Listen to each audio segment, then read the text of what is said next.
একো নেদেখিবি নেকি? মই নেদেখোঁ মই তেনেকৈ মই অলৰেডি আই ষ্টাৰ্টেড প্ৰেক্টিচিং মই প্ৰেক্টিচ কৰি আছোঁ এতিয়া মই যেতিয়া বাথৰুমৰ পৰা ওলাওঁ মই গা ধুওঁ ওলাই মই দুৱাৰ খুলি ওলাওঁ মই প্ৰেক্টিচ কৰি থাকোঁ তই নেদেখো বুলি কওঁতে মনত পৰিছে দে আকৌ ফ্লেশ্ববেক যাম আগতে তাৰমানে তই প্ৰায় ৰাতি হেৰাই যাৱ নহয় একে জেগাত নাথাকতো ফুটুমকে গুচি যাওঁ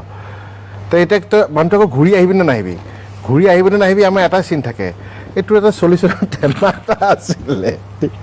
নাই মোৰ চকু সৰুৰ পৰা বেয়া সেইটো কথা কৈ দিছোঁ মোৰ ক্লাছ 5তে বেয়া হৈছে ক্লাছ 8ত দেখুৱাইছোঁ মোৰ চকু মোক ডাইৰেক্ট -4 দিছে মই আগতে ব্লেকবৰ্ডত একো নেদেখোঁ পঢ়াত ভাল আছিলোঁ বাৰু এনেকৈ চাওঁ ন আগতে একদম মই একো নেদেখোঁ মই ঘৰত কওঁ ঘৰত বিশ্বাস নকৰে ভাবে যে চশমা পিন্ধা চখ নেকি নেদেখোঁ সেইটো আছিলে দেই সেইটো প্ৰব্লেম এটা তাৰপিছত গৈ যেতিয়া ক্লাছ 8ত দেখুৱালে ডক্টৰে কৈছে যে আগতে কিয় অনা নাই অলৰেডি -4 পালে বাঢ়ি গৈ থাকিব মাৰপিক হ'লেতো সাধাৰণতে সৰু কালত হয়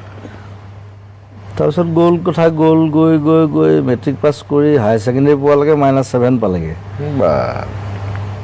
ইভেন অনামিকা মায়া ওলোৱালৈকে মোৰ -7.5 মানে চশমা গধুৰ হৈ গৈ আছে মোৰ ৱেইট বঢ়া নাই কিন্তু চশমা ৱেইট বাঢ়ি গৈছে অঁ মই একেই আছোঁ চশমা ৱেইটটো বাঢ়ি গৈ আছে মই বোলো কি কৰা যায় এইখন আৰু বোলো তেতিয়া আৰু নতুনকৈ